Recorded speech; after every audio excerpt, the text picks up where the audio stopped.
Hello, I'm Grimgrindle and welcome to this week's build request. This request comes from Byron Slow and Squirtleslap, who have both requested I try to build a Pokemon. And because Squirtleslap mentioned a Charmander, and also because Charmander was my starting in red, I figure why not go for a Charmander.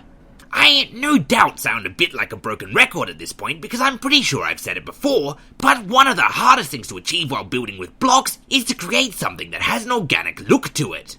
And that indeed is made no easier when the subject of our creation is an organic-looking cartoon character who somehow manages to simultaneously look really cute while also looking like a total badass. And once again, as always, this creation was plagued by the dual constraints that are the part limit and the size limit within the game. What this meant was basically continuously exploring exactly how much detail you could put in. You could almost certainly use up the entire part limit simply trying to get Charmander's head right, but then you would have no parts or indeed no space to do the rest of the body, so it's instead better to have a less accurate head in exchange for more details on the body. After all, the challenge is to build a Pokemon, not simply the bust of one.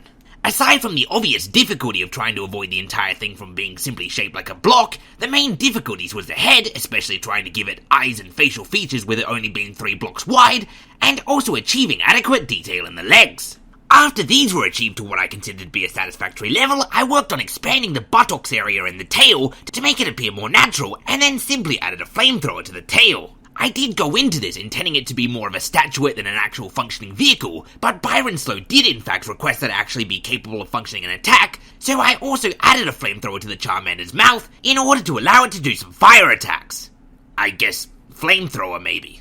And so there you have it, a Charmander and Banjo-Kazooie nuts and bolts. That's one Pokemon down and, well, quite a few hundred more to go. It was an interesting challenge, and I actually enjoyed it rather thoroughly, because it almost felt like trying to represent Charmander in pixel form like on the Game Boy, but with 3D pixels rather than 2D ones. As always, when I stop talking in a moment, this video will become the layer by layer for anyone who wants to copy this creation and duplicate it in their own save. And of course, if you want to see the entire build process, tomorrow there'll be the Grim builds of this vehicle. So with all of that said and done, as always, thanks for watching, and until next time I have been and still am Grimgrindle.